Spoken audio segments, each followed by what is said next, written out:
In today's video, we will see how to fix the VSeeBox V3 Pro keep buffering or freezing, speed up streaming and server fix.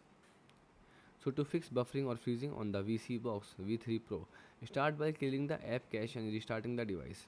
For a permanent fix, switch to a wired Ethernet connection for more stability. And ensure your firmware is updated to the latest version. Fix 1. Network optimization and troubleshooting.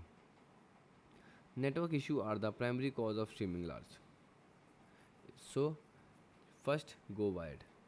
The hashtag one fix for buffering is connecting your VSeeBox directly to your router using a Ethernet cable. Next, router power cycle.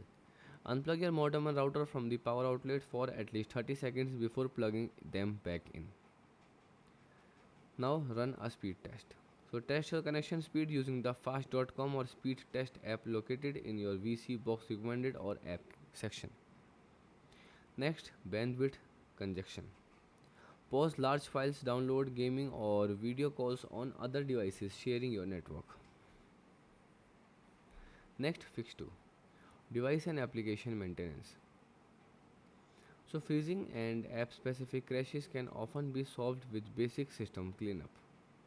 So clear app cache and force stop and navigate to settings app, see all apps on your VSeeBox. Force quit the streaming app like Heat Live and select clear cache.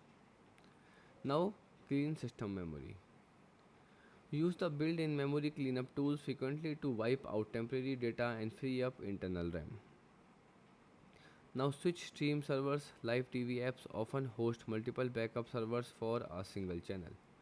If an event to or show freeze, back out and try selecting a different server stream. Next, fix 3. Hardware and system settings. The firmware update. Always check for available VSeeBox firmware update. Community feedback notes that firmware updates are specifically resolved stability issues like TV, HDMI, handshake glitches. Next, adjust power settings. To prevent sluggishness, adjust your box power parameters. You can go to settings, other settings, power key definition, and set it to suspend or shut down rather than sleep. Next, overheating. Ensure the box is in the well ventilated area. Dust buildup or extreme heat can cause the device to throttle performance and freezing. Goodbye, thanks for watching.